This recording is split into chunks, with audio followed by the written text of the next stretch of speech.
match bi.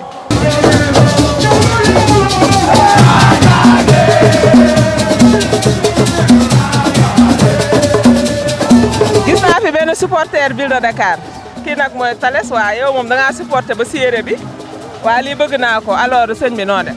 maa ngi sant Soxna Anta maa yaa ngi si jàmm. alhamdulilah. alors koy supporter.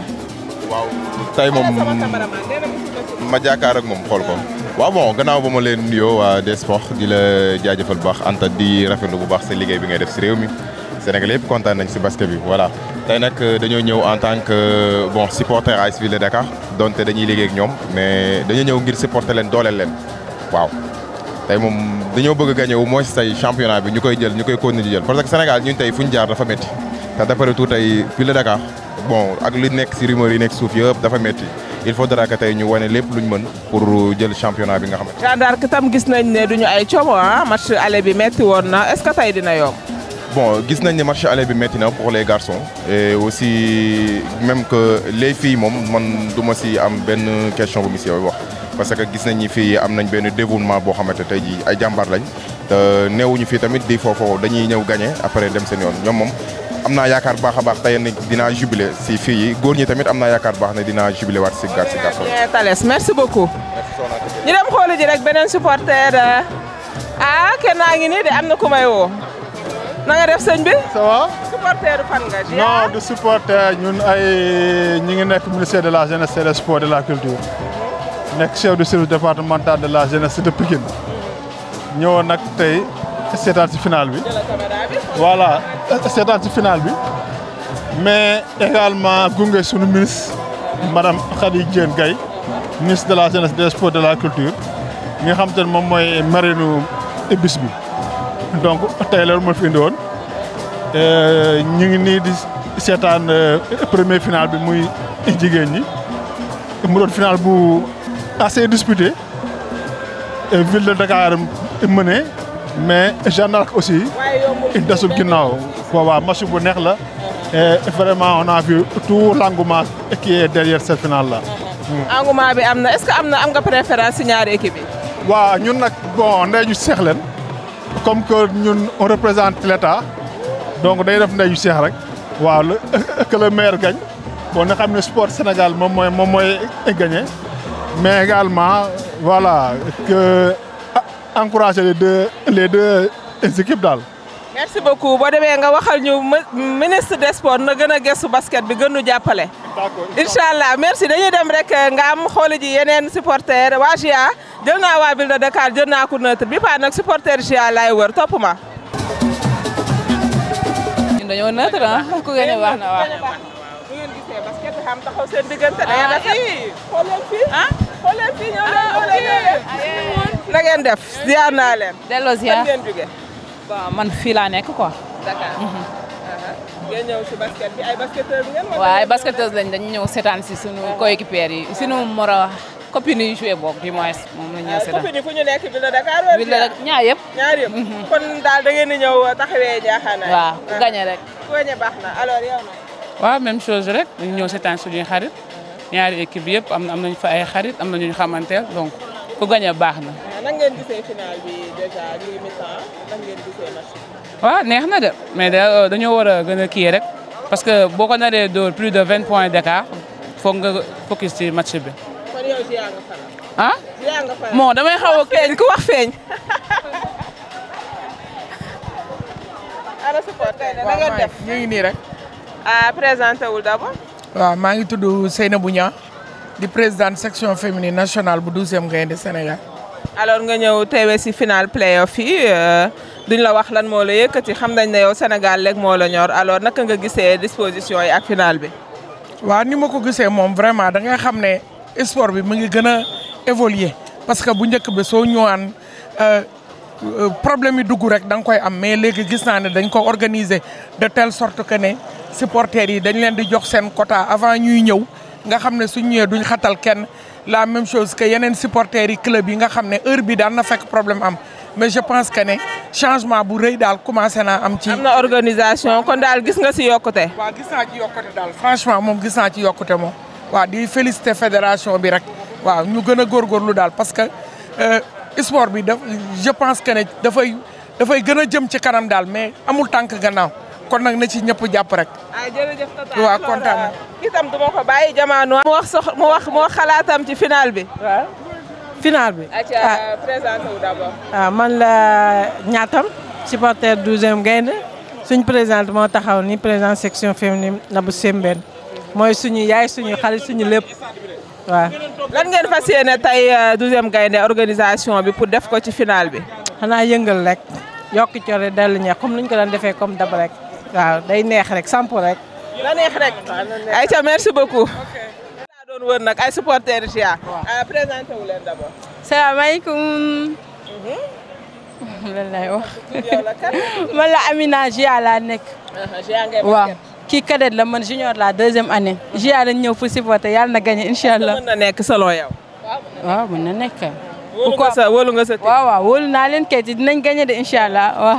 merci beaucoup. alors ñu taxaw wax beneen supporter yow kan nga supporter si sax GIA wala Ville de Dakar. non VD la man moom VD bu mag laa wax dëgg yàlla. ñëw seetaan sama grand Thierno Ibrahima Niang di ñaan yàlla nag comme tey la dernier match bi yàlla may une victoire ci kaw GIA quoi. waaw incha allah rabbi gëm naa dina yomb baax ndax ñun suñu équipe baax na daal macha allah am nañ aussi ay qualité de joueurs yu baax wax dëgg yàlla macha allah en tout cas daal comme que tey la dernier match bi moom bu soobee yàlla pare nañ lépp pour am victoire bu soobee yàlla pour dóor di GIA. Aïcha supporter lan ngeen yéen GIA. waa kii ngeen di woon waa plateau ngeen leen di woon. ñun waa amateur ñu lay am ay amateur lan lay jël ma man jël ma amateur kay taxaw. amateur waa Aïcha na ngeen def. maa ngi fii. ngeen ay amateuru basket ngeen. kan moo mën. ku mën si ñun.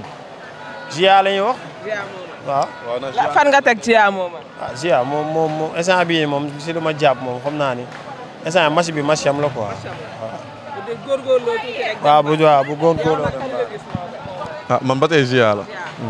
dem ma si taana match bi VD Gaïndé mais GIA laa gis. GIA forme non ñun GIA. GIA quoi. dañ ko yéene quoi du dara de mais ñun ñoo ko yéene affaire bi quoi en fait avant day def effort et tout ça même bu amul supporter mi ngi def. xam nga dañ comme like VD moom dem na baal ba pare moom xam na lu si baal genre moom mënul yegg fenn fii léegi dañuy jéem a may opportunité GIA xam nga ñu xool ba xam moom am na potentiel dem pour sori si baal bi oui ou non xam nga parce que VD genre dem na si baal bi mais coaching bi am na collectif lépp nice mais coaching bi xam nga dafa am baal ma genre coaching bi kii wul woon quoi c'était pas trop professionnel quoi tu vois un peu like mënu woon mu day xaw ma dafay am complexe si joueurs yi xaw ma te coach GIA bi like moom amul complexe dara moom joueur soo prouvé si biir terrain da lay bàyyi nga joué voilà boo prouvé wu da ngay toog waa keneen ñëw xam nga moo tax instant yii nii voilà di nga match keroog bi moo tax instant yii dañoo bëgg GIA jéem a dem ñu xool ba xam moom lu muy def ba xam waaw mën na fa am dara quoi. am na solo li ngeen xalaat alors dañuy dem xooli yeneen supporters yi fi nekk supporteru GIA supporteru Ville de Dakar ku si nekk rek wax ñu say argument li war a tax nga gagné. mais mënuma di la filmer ngay filmer waale sa bopp. kon baal ma pare nga doog a filmer. déedéet man maa lay filmer nga xaar. kon.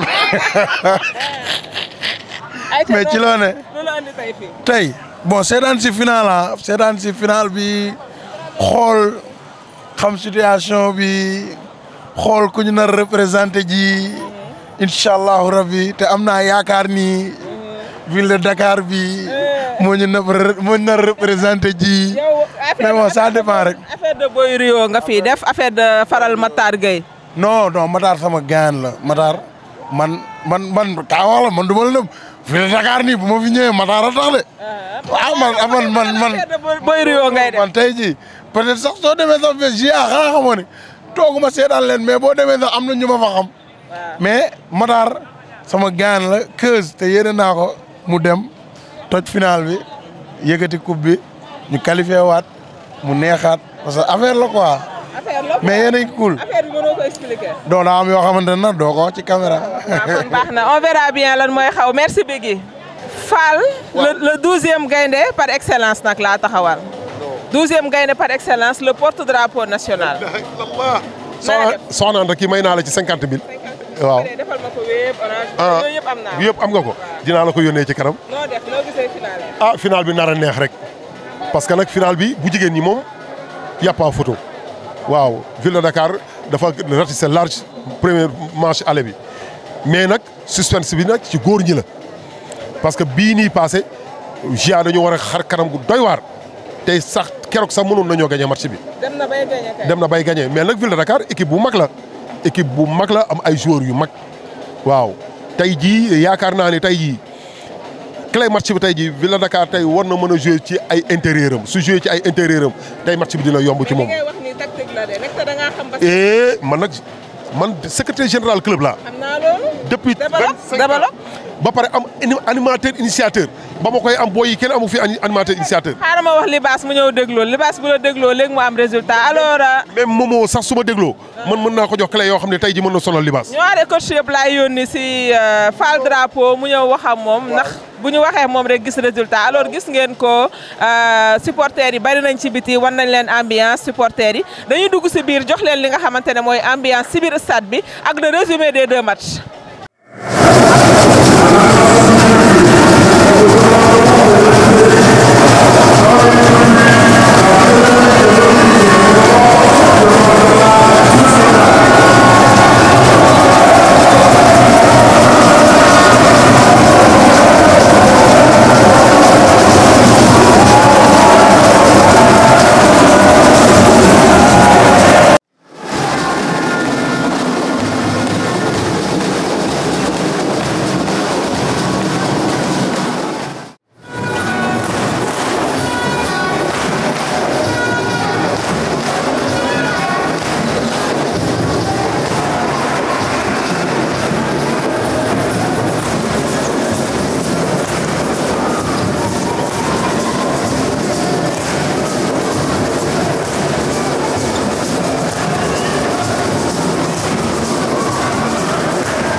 Oui, c'est vrai, l'équipe favori a gagné.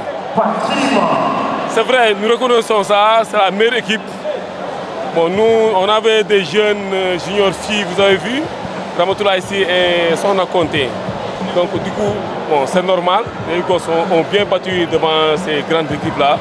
Donc du coup, je les félicite d'elle. Voilà. Manque d'expérience avec les jeunes là. Et beaucoup de paniers faciles. On a beaucoup raté de paniers faciles. Oui, c'est vrai, le basketball féminin de la GIA revient. Vous avez vu, on a beaucoup produit des juniors filles qui ont venu jouer ici. Vous avez vu que deux, il y en a beaucoup, il y en a plus que 5 dans l'équipe qui sont là-bas. Donc on est en train de former. D'ici l'année prochaine, vous allez voir encore beaucoup de joueuses qui vont sortir à la gendarme, qui vont jouer dans cette équipe première. Ah oui, on est satisfait. On est satisfait parce que, bon, devant cette équipe, comme ça, là, cette ville de Dakar, la majeure partie, ils ont joué les Afro-Basket, les Coupes d'Afrique des clubs champions. Donc, Vous avez vu les filles, ils ont eu la chance cette année de jouer. On nous a invités dans cette Coupe d'Afrique-là. C'est pour cela, vous avez vu, on a gagné de l'expérience sur ces tournois-là. C'est pour cela qu'on est là. On est là, c'est pour cela qu'on est là. Bon, tout d'abord, on tient à dire alhamdoulilah, à remercier le bon Dieu et vraiment à féliciter le président de l'ASC, à féliciter le DT, et vraiment tous les dirigeants de l'ASC Ville de Dakar. Mais sans oublier nos valeureux supporters qui nous ont soutenus tout au long de ce championnat. Mais je tirerai mon chapeau à mes joueuses quand même, qui ont tenu et qui ont déroulé ce championnat du début à la fin sans la moindre défaite. Donc je pense que tout le mérite leur revient. Mais aussi, je n'aurais pas arrivé à ce niveau-là sans le staff technique et médical qui m'ont soutenu, qui m'ont aidé dans cette mission-là. Donc je tiens à féliciter tout l'ASC Ville de Dakar. Je pense que c'est une consécration de plus pour l'ASC Ville de Dakar. Et vraiment, on s'en réjouit. Et comme on le dit, c'est un projet de long terme qui a été conduit depuis 6 ans, comme vous le dites. Et aujourd'hui, on s'en félicite de faire partie des coachs qui ont pérennisé cette victoire, vraiment, ce titre de champion. Oui, mais comme je l'ai dit aux joueurs tout à l'heure, c'est pas encore fini, le travail continue. On avait l'équipe, l'ASC Ville de Dakar a fait le Grand Chelem l'année dernière et on est encore en course pour ces 2 trophées. Donc on va se donner à fond pour ces 2 trophées et essayer encore de les remporter, Inch'Allah.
Bon, dans la continuité, je pense que bon, nous sommes dans une mouvance aujourd'hui qui nous permet vraiment de préparer les autres matchs avec beaucoup plus de confiance, beaucoup plus de sérénité. Okay? Et je pense que tout ce que nous allons éviter de faire, c'est de verser un peu dans la facilité. Okay? Donc c'est ce que nous allons éviter de faire. Et pour ça, nous allons parler aux joueurs. Donc il faut les laisser en fait savourer. Donc vraiment, parce que c'est le championnat, c'est le trophée majeur. Donc il faut les savourer. Nous avons d'ici 2 ou 3 jours des matchs encore à jouer. Mais bon, en fait, je pense qu'on va essayer de les remobiliser sur le plan psychologique pour que vraiment ces matchs qu'on les aborde aussi donc dans le même... Et pour revenir sur le match d'aujourd'hui, oui, le match. Donc en fait, ces 2 matchs-là, l'AGA, qui connaît l'AGA, c'est que c'est une équipe donc, avec une machine offensive extrêmement huilée. Donc l'AGA, c'est l'équipe donc, régulièrement dans le championnat qui vous met 80 points. Okay? Donc partant de ça, donc, nous nous sommes dit que vraiment, donc, pour battre l'AGA, il faut les freiner à ce niveau. Donc c'est ce que nous avons pu faire durant ces 2 matchs. Si vous voyez un peu le scoring au niveau de la Jeanne d'Arc, donc on les a pratiquement limités aux environs de 40, ce qui est impensable. Donc c'est pas fortuit, c'est parce que nous avons mis une défense vraiment donc, qui pouvait contrer. Donc, parce que l'AGA joue sur les contre-attaques, sur l'envergure de ces grands. Okay? Et aussi, ils ont un tireur, vraiment un tueur. Donc il fallait travailler sur ces 2 aspects-là. Ce que les gosses ont réussi. Maintenant, bon, ok, c'est vrai qu'on s'est précipité. Il y a eu beaucoup de maladresse qui ne nous ont pas permis de tuer le match à la première manche. Ok? Mais on pouvait même le faire. Même aujourd'hui, vous le voyez. Donc c'est juste ça. Waaw, comme nous l'avons dit, donc l'équipe bu jógee baal moom toujours ay problème lay indi. Même bu fekkee ne da nga def résultat yu baax sax soo ñëwee joueurs yi dem ñu demul dafay am ay frustration yu bari yoo xam ne moo tax. Donc pour gérer ko des fois dafay difficile. Ok? Waxutuma la nag nga dem foofu nag jëlee fa résultat boo xam ne bëggoo ko woon benn résultat bu négatif boo ko boolee ak frustration yi nekk fii dafa nekkoon lu 10 à 10 ñun xalaatoon ñu woon ne donc dinañ remettre à ça. Ok?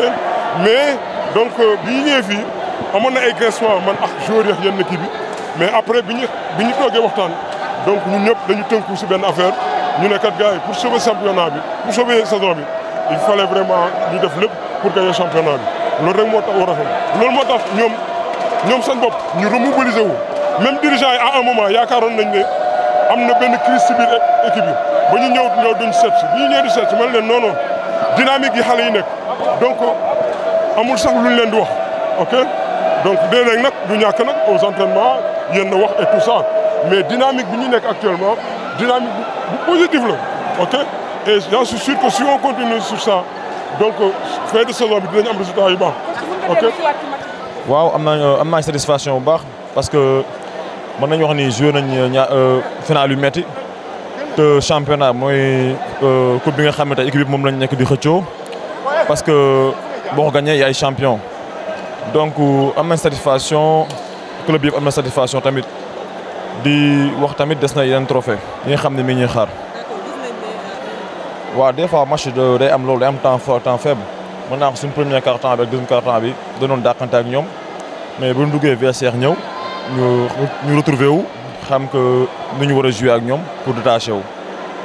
non instant bi pour le moment xamaguma nag lu may def franchement maa ngi xaaree proposition gis naa proposition yoo xam te ni moo gën a arrangé feneen mën naa dem jël ko même tamit bu fekkee fekkee proposé na ma proposition yoo xam arrangé ma dem ma toog jouer pour sama dëkk ok.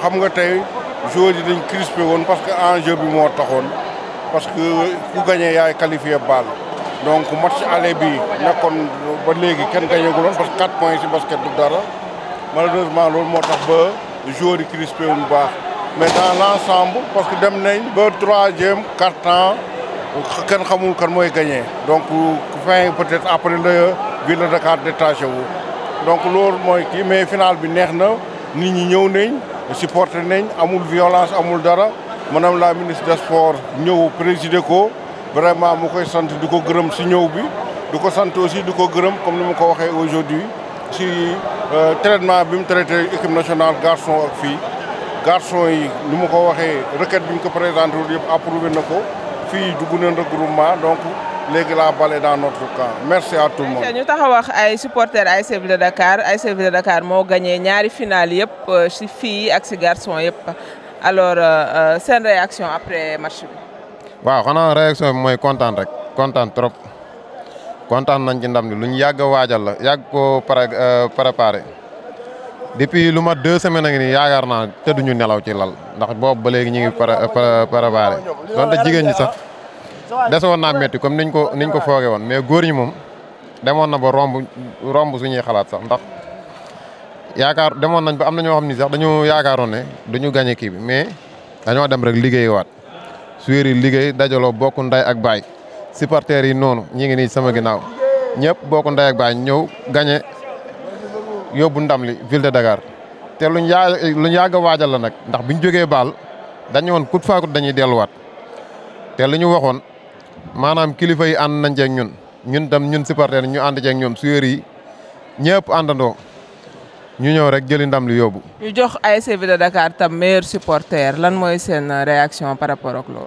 waaw kontaan rek loolu tamit dañ ko yàgg a liggéey rek dañ ko yàgg a liggéey nag ndax fii nii amul ay kii fii famille lañu fii ñëpp ñoo bokk nday ak baay ku ci am sa morom ak ku ci am sa morom problème sax dañ koy lijjanti kut fa kut mu jeex ñu dem ci ñu jàll ci leen kon fii famille rek moo fi nekk niñ doonee famille nii la ñuy toogee kilifa yi tamit ak joueurs yi ñun benn lañu fii amul différence maanaam c'est la famille. Ville de Dakar c'est la famille waaw. waaw di remercier waa fédération si prix bu ñu jox c'est la 2e fois parce que la année dernière tamit noonu la woon waaw juste rek di leen remercier si geste boobu waaw mais nekk la loo xam ne lu ñu liggéey la en amont parce que comme ni la ko sama collègue bi waxee ñun Ville de Dakar c'est la famille quoi waaw que ce soit joueur dirigeant supporter rek ñëpp ay seen famille lañ daal ñun daal lépp daal dañ koy kii quoi dañ koy dox si fair play waaw ñun daal di ñaan daal yàlla na yàlla lafal ñu tat waaw incha allah delluwaat jëm ñaade rek loolu affaire bi salaamaaleykum maaleykum salaam Sénégal Ndiaye maa ngi di nuyu affaire bi torojo morojo la yaa ngi dégg parce que Ville de Dakar moo ko fa am VD moo ko fa am benn ñun lu ñu liggéey xaju si kaw gars yi loolu mooy problème bi wax dañ ko waxte dee léegi dañu yàlla lafal cat mosuñu si seytaane yaa ngi dégg parce que ñun lu ñuy séntu mooy lii nii ëpp na lii comprendre nga dañoo yónni yaa xam te ñu yaa ngi dégg yal nañu yàlla lafal cat macha allah jaajëf allez VD mooy runkung kërëb sëb. baal bi ñoo ci def nañ ñu xaar. waaw dañu ñëwaat jëli ndam li ñu daloon bi yoon loolu daf ñu bettoon rek ay xale lañ woon mais léegi màgg nañu. alors lii la leen andiloon si finale championnat bu national 2025 ASC Ville de Dakar moo jël ñaari coupe yëpp alors di leen jox rendez-vous rek prochainement si biir Desport TV la passion du sport.